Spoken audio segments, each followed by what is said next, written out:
Our research shows that the majority of coaches teach a shade nose guard to align foot to crotch on the center. And also, his visual key is the V of the neck of the center. We often associate a nose guard, a shade nose guard, as a space eater, a guy that has to eat up 2 blocks. Well, we're also going to look at the inside pull by his guard, the power and counter scheme to him, and the power and counter schemes away from him. When the center blocks back on the shade and his guard pulls behind the center, we identify that as O scheme. When the center blocks back on the 3 technique and the shade side guard blocks down on the shade nose, we identify that as a joker look. And we're going to go through that on some drills, and we're going to discuss that and get into detail on how different teams play that block. The next block for the nose guard, and this is the toughest one to recognize, you have to give it a name because this is the scheme, is the shade nose is key in the center is blocking back on the 3 technique, this guard is down, the offside guard is pulling. All right, now let's line it back up. And this is nothing that, that we invented, but in our reports we call this the joker look, and got this from another coach, because initially the shade nose is going to get a false loose scoop read. Instead of a cutoff block from his guard, he's getting a down block. He's a play side player. Some coaches will cross this. The majority of coaches are going to play the cutback with him. They're going to play the cutback inside the down block. The 3 technique in this 3-on-2 drill is now he's getting the O scheme block. His guard is pulling inside. How is he going to play it? The majority of coaches teach him to either attack the center or backdoor it. 20% teach him to cross the center's face. If he crosses the center's face, these 2 guys have to work together. Right now, I want you to just attack it. We're going to play the cutback with our shade nose. Here we go. Set. Go. Cut back good right there. This is a great job by Aaron, is we're going to penetrate and we're going to play the cutback. This time, all I want you to do is you shuffle right across that center's face. If you play the cutback, we're still okay. Now, the reason so many coaches, and this is a big debate in every league, the reason coaches do not cross the back block with the center, with the 3 technique on the center, is fear of the cutback, because the cutbacks will produce big plays for the offense. He's got to take care of the cutback. If you do what you did there, we can cross that all day. We're in good shape between you and the backside end. Let's get that again. Set. Go. Good, right there. Bound. Now he's a free player. He's going to fit right off that nose guard. Once again, we got a 3-on-2 drill. The nose guard is working O scheme. Whether to cross it or not to cross it is going to largely depend on your defensive scheme. We get joker for the shade nose with his offside guard pulling, and we're also working on O scheme for the 3 technique. So we can get a lot done with quick reps in the 3-on-2 inside pull drill. Our research report showed that the majority of coaches align their 3 technique foot to crotch outside shade on the guard. Also, the majority of coaches teach a visual key is the V of the neck. A 3 technique is going to get more blocks than any other defensive lineman and has to learn how to defeat more blocking schemes than any other defensive lineman. So some coaches will not put a young guy there. They want a more experienced player at the 3 technique. Besides a reach block from the guard, he'll also get combo blocks, double team, and power scoop, inside pull by the guard, outside pull by the guard, which in our drills we'll identify as O scheme and G scheme. he can get a loose scoop, he can get veer release from the guard, as we mentioned earlier, the midline and the veer trap, and he can also get a T-fold. So there are 9 primary blocks that a 3 technique can get throughout the season, and he has to learn to defeat. A double team is defined as a drive block plus a down block for any outside shade. Our research shows that the most frequently coached technique to defeat a double team is attacking the drive block and hipping hard into the down block. Some people call this a bar stool technique. The other technique used, and this is mainly by a tip shade or a tip 3 technique, getting the hat in the crack and just trying to keeping the shoulders square and trying to split the double team and penetrate.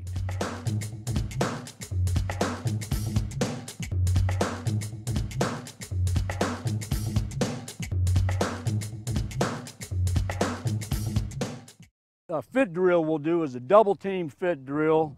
Defensive player, this could be a shade versus a center guard, could be a 3 technique versus guard tackle, could be a 5 technique versus tackle tight end. But we'll fit up on the drive block. We define a double team as drive block plus a down block. We're going to fit up on the drive block, and you're going to get your hand inside. Yeah, go ahead and put your elbow on him. Put your elbow, there you go. Okay. And the drill will start, I'll say set, go. You're driving, 2 hands right here. Now, the majority of coaches are going to teach the defender to drop that outside knee. We're going to drop to the ground, we're going to make a pile. If we hip into it, we're going to do the same thing and try to split it. But if any time we feel movement, is we're going down. The big thing on the double team is do not get knocked off the ball and do not let the down block chip. These guys are trying to combo up. We cannot let him chip. If either one chips, it must be the drive block. All right, set, go. Hands on him. All right, good, good. You try to chip up this time. You try to chip up. That's why you'll fit that thing up right, fit it up right there, so you can rip it off. Okay. Let's get it again. Set, go. All right, back up. Now, and really in this drill, really put your hands on him. I mean, we don't want to bang, bang a lot of shoulders, but we can really be aggressive in there trying to knock him off the ball. A little bit lower, Mike. Set, go. All right. This time I want you to stay up on it since we don't have pads, and just hip into it. Hip into it. Try not to go down, drop that outside knee. Set, go. Now drop it, drop it. All right, good, good. Okay, so the main points on the double team, once again, is attack the drive block, knock the drive block into the backfield, hip hard into the down block, do not allow the down block to chip, hold the outside gap. If the down block is soft, we want to split it and pump the seam upfield. The next block we'll talk about is the power scoop. As opposed to the double team, which is a drive block plus a down block, the power scoop is a drive block plus a cutoff block. These 2 blocks are hard to distinguish. The difference is the way to defeat them. If first is recognition, then the way to defeat this block. Just like the double team, the key is attacking the drive block. The defender must knock the drive block back in the backfield and take away the cutoff leverage by the outside blocker. For example, the 3 technique, a drive block by the guard plus a cutoff block by the tackle. Opposed to the double team, a double team, the ball is going to run right off the down block. With a power scoop, the power scoop is a backside block. So the power scoop is going inside the drive block.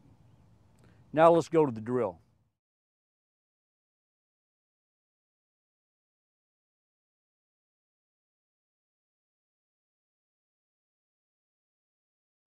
One of the hardest blocks to practice against, especially when we're practicing all defensive linemen, is the power scoop. The first problem we have with the power scoop is distinguishing between a double team and a power scoop. If this 3 technique gets a double team, as we've already seen, we're getting a drive block from a key plus a down block, so he's hipping into it. He's hipping into that down block. A power scoop is a drive block plus a cutoff block. So we're getting both these guys together. They said they weighed 420 pounds. We're getting 420 on us. If we hip into that cutoff block, we've got problems. So we've got to recognize it, tell the difference between it. His angle is going to be a little more inside, and instead of the hip, he's going to be trying to overlap the hip of the drive block. This is one good drill that we can fit it up. We can work on this, and we're going to flatten the drive block. We're not going to let him chip up to the backer. Now, the point of attack is where, guys? On a power scoop. There.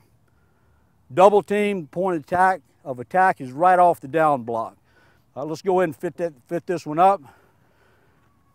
Sit, go. Flat, flat, flat, good, good, good, good. Okay. Now this time I want you to try to chip off of it. If this drive block chips off, then we're going to rip and we're going to pump the seam.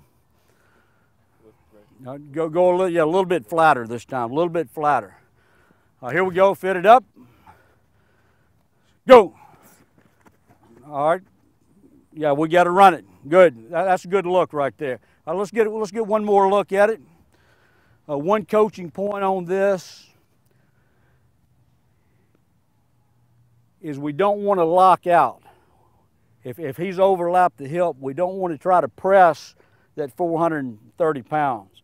So we're going to really be strong with the inside hip, inside hand, and keep flattening that thing. All right, here we go. Let's fit it up one more time. Set. Go. Run him, run him, run him, run him, run him. Good job right there. The next blocks we'll discuss are outside pull by the visual key and a down block plus a down block. For the 3 technique, the guard, outside pull by the guard, down block by the tackle. For the 5 technique, outside pull by the tackle, plus a down block by the tight end. Most coaches teach these defensive linemen to backdoor the down block. Another technique is to attack the down block and also to cross the down block.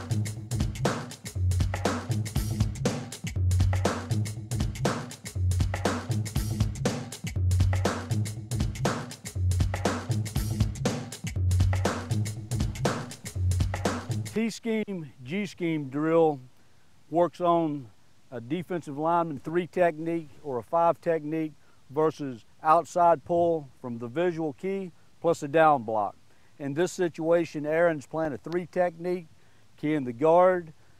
Guard is going to pull outside, the tackle is going to block down.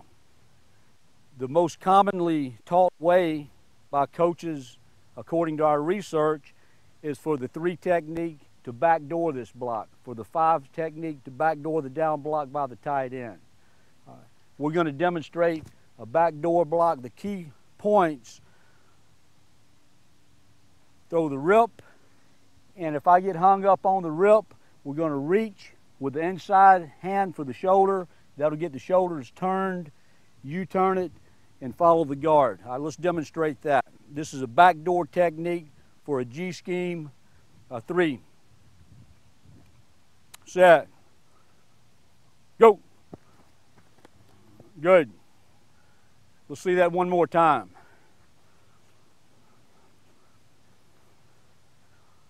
Set. Go. Good. Good. Notice in this situation, we don't have a football, but we're still using a visual key. During the off season, sometimes we can't have a football on the field in practice, but we can still practice these drills. The next way that we'll defeat this block is to attack the down block. Coaching point is to use the outside pad, outside forearm, and not turn into the down block. All right, let's get that one. Set. Go. All right, let's go again. This time I really want you to forearm shiver the down block and try to drive him outside. If we're attacking the down block, we'll fit a cross face or we'll backdoor it. Set, go. All right, good. That's the good fit. That's the good fit. Good recognition. And the final way is to cross the down block right now. This may be with a pre-snap read. If I get a pre-snap read, if I get a leaner from the tackle and the guard's high hat, then I'll cross this down block right now, and we'll hook the outside shoulder, stay square, cross face, and clean the fit up for the linebacker. Set, go. Okay, one more time. Now the important thing here, Aaron, is to hook that outside shoulder. So as soon as I see that guard pull, I'm hooking that outside shoulder and coming across him with a rip or a swim. Hook that outside shoulder. Set, go. Good, right there. Good job. Great demonstration. Just one final point with the G-scheme, T-scheme outside pulls. To begin with, teach a backdoor technique. Force the down block flat. The worst thing that can happen is to cross it, get knocked off the ball, and muddy up the fit for the linebacker. Give your linebacker a clean downhill fit.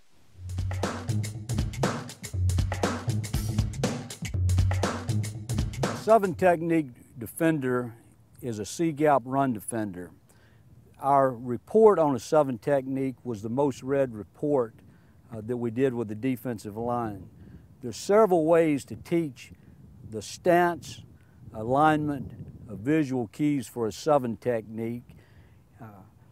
Foot to crotch, outside foot to crotch on the tight end, inside eye of the tight end, head up on the tight end.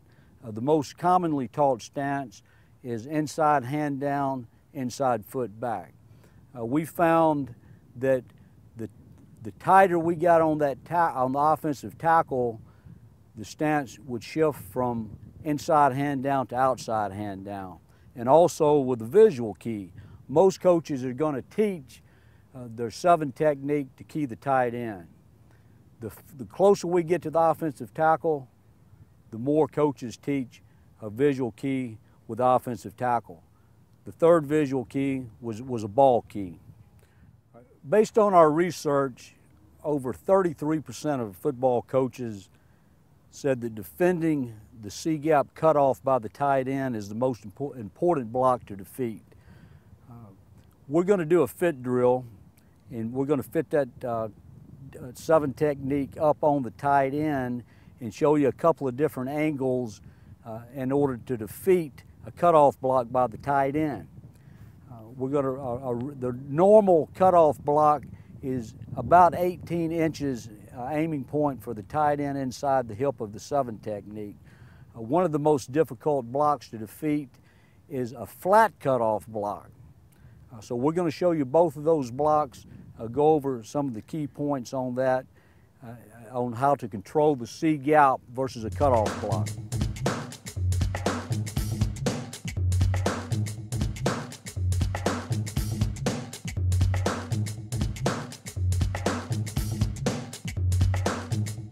The most important block, according to our surveys and reports, for a 7 technique to defeat is the cutoff block in the C-gap by the tight end. And we're going to demonstrate 2 cutoff blocks. One, just a regular cutoff block with the tight end aim at 18 inches inside the hip of the 7 technique, and then we'll demonstrate a flat cutoff. So let's go ahead and line it down. Set, go. All right, good. Now let's line it back up. And the key to this is to attack the tight end, knock the tight end back in the backfield. We do not want to wait on the tight end, whether we're from a 3-point stance, a 4-point stance, a 2-point stance, parallel stance, or staggered, is attack the tight end and don't let him get downhill and get an angle on us on the cutoff block. Let's move it over just a little bit, guys. The next block is a flat cutoff block. And the problem here is if we stay inside the tight end, he's going to wash us all the way to the A-gap. So instead of, once we recognize the flat cutoff, it looks almost like an inside pull, is we're attacking that outside shoulder, and we're going to press him into the backfield, use his body in the C-gap, and now we can still play the cutback outside of him. Let's demonstrate that. Set, go. All right, good. Good job right there. So with the cutoff block, we have to maintain C-gap, but at the same time, the flat cutoff block is we're going to press his body into C-gap, and we can play the cutback or any kind of bootleg from the quarterback into the D-gap outside the tight end. An overblock for a 7 technique or any inside shade equals a drive block by the key. So for a 7 technique, the drive block is by the tight end, plus a reach block by the offensive tackle. The aiming point for the offense on an overblock is outside the 7 technique to the D gap. Some of the runs that you'll get this on would be an outside zone play, comboing up to the linebacker with the tight end, zone option, could be just a zone toss sweep. Some of the key coaching points in defeating an overblock, and this is a tough block for a 7 technique, is always attack and whip the drive block. And we want to knock that tight end back into the backfield and disrupt the angle for the reach block by the offensive tackle. One of the mistakes that players will make with an overblock, and this is the same mistake that guys make with a power scoop, is we'll attack the drive block and we'll try to press and separate. And if that drive, if the reach block overlaps, a guy could have 600 pounds on him, or a high school guy could easily have 350, 400 pounds on him. So instead of trying to press and separate from the drive block, is you'll keep the elbows bent, run the hips, run the feet, and try to widen that thing, and don't let the drive block chip up to the linebacker.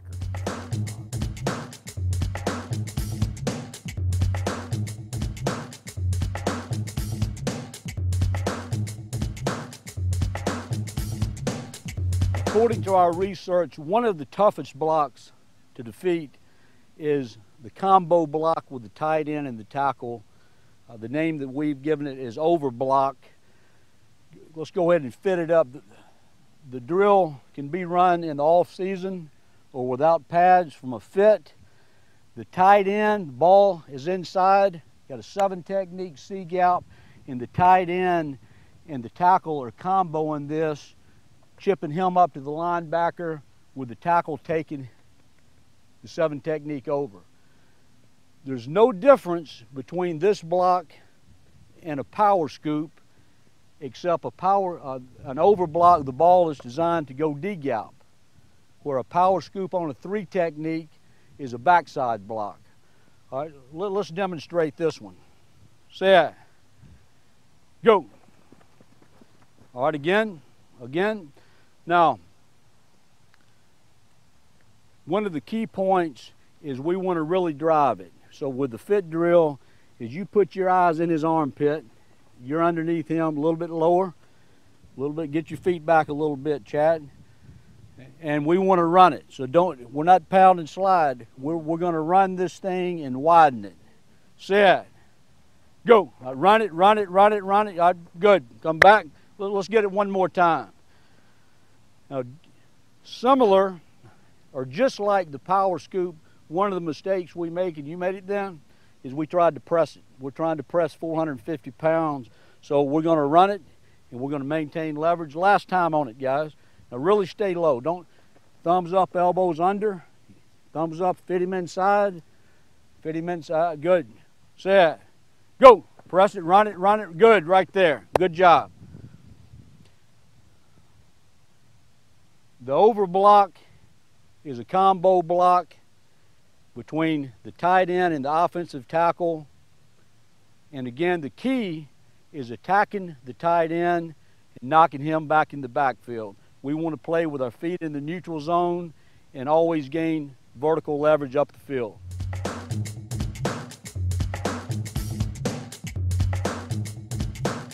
X&O Labs would like to thank the coaches for their strong survey responses, and at this time we would like to answer 3 questions that coaches are interested in getting an answer to. The first one being how to play a double team, when to drop on a double team. If the 3 technique is an exceptional athlete, put him on the tilt. Not many of our responders put the 3 technique in the B gap and let him jet up the field. But if he's an exceptional athlete, do not slow him down. Let him go. If he plays the double team, he's going to split the double team with his pad square, and only going to drop if he feels himself getting knocked off the ball. If we hip into the double team from a foot to crotch 3 technique, try to split the double team initially. If we feel any vertical push, then we've got to drop it. So a smaller defensive lineman, you may want to teach him to sink it from the get-go. The next question is in regards to crossing blocks, crossing pulls by our visual key. Inside pull, outside pull. To begin with, backdoor those pulls. Penetrate, force the down block or the back block by the center to be flat, and this will open up the path to eventually cross blocks. But to start with, penetrate, and that'll clean up the fits for the linebacker fitting downhill. The third question that we had a lot of response about was whether to spin out of a double team or spin out of a combo block in the run game.